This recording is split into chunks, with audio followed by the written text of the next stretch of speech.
Assalamualaikum warahmatullahi wabarakatuh. Nama saya Bulan Meisya Putri dengan NPM 20149 dari kelas D. Saya akan menjelaskan materi hukum perdata tentang hak milik, bezit, dan hak jaminan.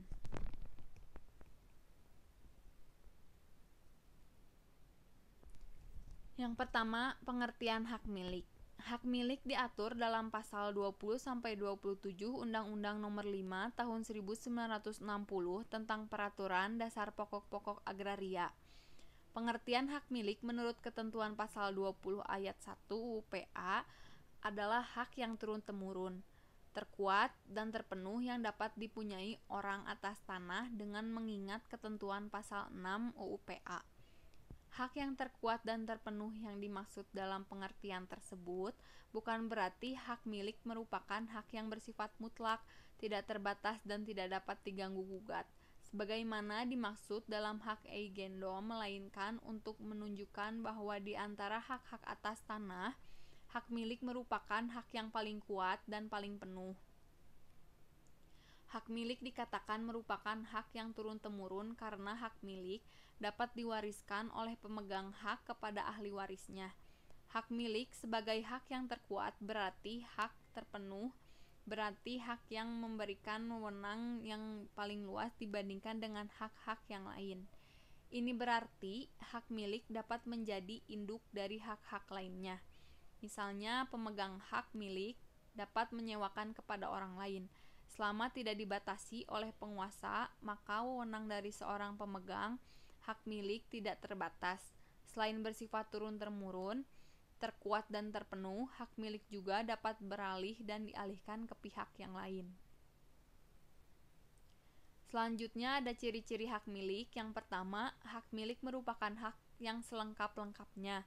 Yang kedua, hak milik merupakan hak induk terhadap hak kebendaan. Yang ketiga, hak milik bersifat tetap, artinya tidak akan lenyap terhadap hak kebendaan yang lain. Dan yang keempat, hak milik merupakan inti dari kebendaan yang lain. Selanjutnya ada subjek hak milik. Pasal 21 ayat 1 UPA menentukan bahwa hanya warga negara Indonesia yang dapat mempunyai hak milik. Namun di ayat 2 ketentuan tersebut membuka peluang bagi badan hukum tertentu untuk mempunyai hak milik.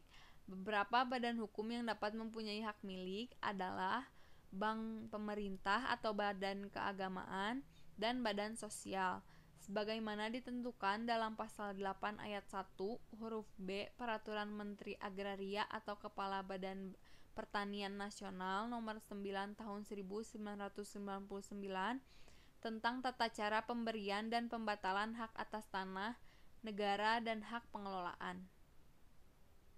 Hak milik tidak dapat dipunyai oleh warga negara asing maupun orang yang memiliki kewarganegaraan ganda. Bagi warga negara asing atau orang yang berkewarganegaraan ganda yang memperoleh hak milik karena pewarisan tanpa wasiat atau pencampuran harta karena perkawinan, wajib untuk melepaskan hak tersebut paling lama 1 tahun setelah memperoleh hak milik. Apabila jangka waktu tersebut berakhir dan hak milik tidak dilepaskan, maka hak milik menjadi hapus karena hukum dan tanahnya jatuh kepada negara, dengan tetap memperhatikan hak-hak lain yang membebani tanah tersebut. Selanjutnya ada cara memperoleh hak milik yang diatur dalam pasal 584 KUH Perdata. Yang pertama, pemilikan atau pendakuan atau veigening. Yang kedua, pewarisan erfopvolging, baik menurut undang-undang maupun surat wasiat. Yang ketiga, perletakan atau ikatan atau natrekking. Yang keempat, daluarsa atau lampaunya waktu. Yang kelima, penunjukan atau penyerahan atau levering.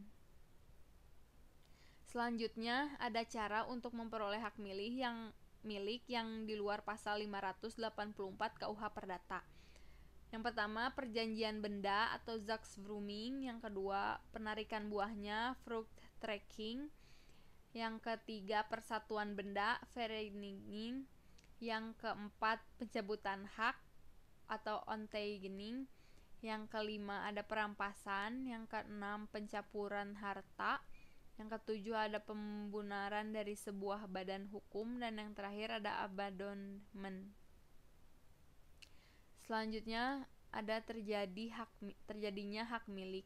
Terjadinya hak milik dapat disebabkan karena dalam pasal 22 ayat UPA, yaitu hukum adat, misalnya melalui pembukaan tanah.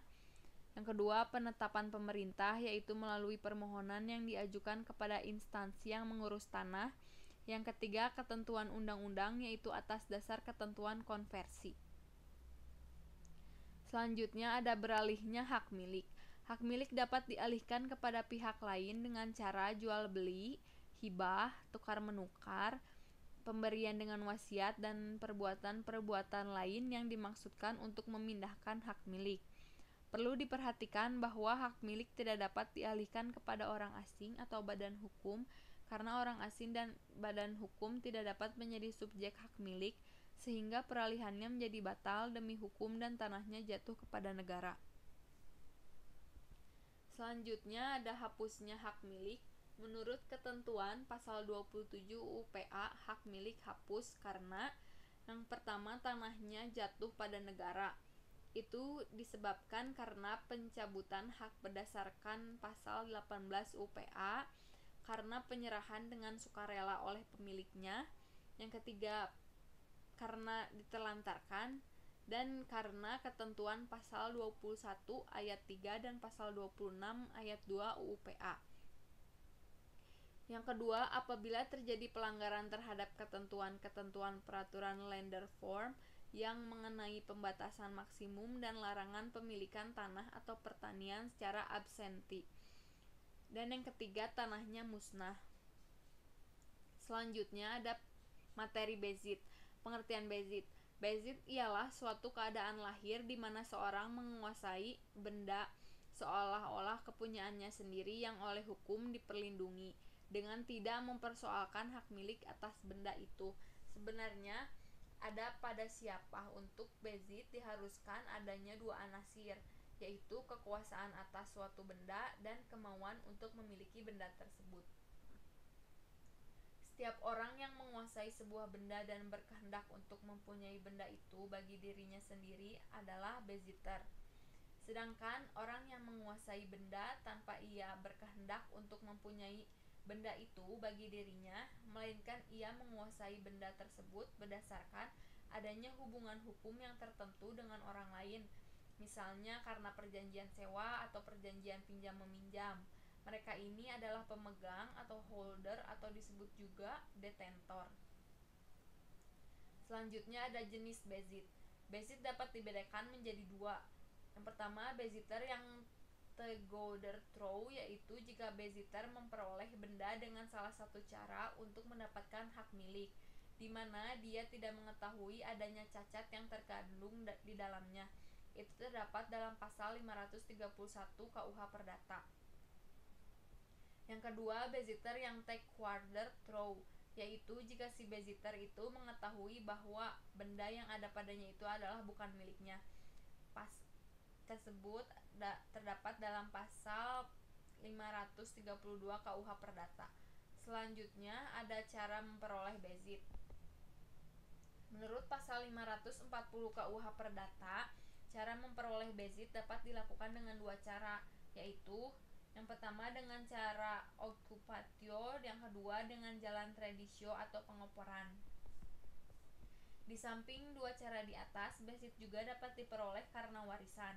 Menurut pasal 541 KUH Perdata, segala sesuatu yang merupakan bezit dari seorang yang telah meninggal dunia beralih kepada ahli warisnya dengan segala sifat dan cacatnya. Menurut pasal 593 KUH Perdata, orang yang sakit ingatan tidak dapat memperoleh bezit, tetapi anak yang belum dewasa dan perempuan yang telah menikah dapat memperoleh bezit. Selanjutnya ada hukum jaminan. Hukum jaminan berasal dari terjemahan Zekerheidstelling atau Security of Law, yaitu mengatur konstruksi yuridis yang kemungkinan pemberian fasilitas kredit dengan menjaminkan benda-benda yang dibelinya sebagai jaminan.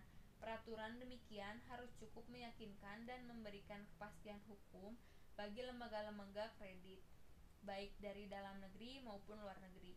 Adanya lembaga jaminan dan lembaga demikian kiranya harus dibarengi dengan adanya lembaga kredit dengan jumlah besar, dengan jangka waktu yang lama, dan bunga yang relatif rendah. Selanjutnya ada asas hukum jaminan.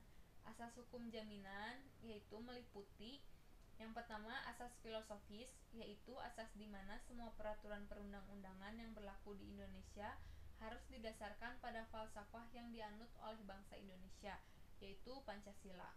Yang kedua, asas konstitusional, yaitu asas di mana semua peraturan perundang-undangan dibuat dan disahkan oleh pembentuk undang-undang harus didasarkan pada hukum dasar, konstitusi.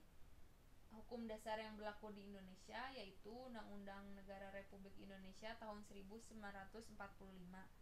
Yang ketiga, asas politis, yaitu asas di mana segala kebijakan dan teknik di dalam penyusunan peraturan perundang-undangan didasarkan pada TAP MPR.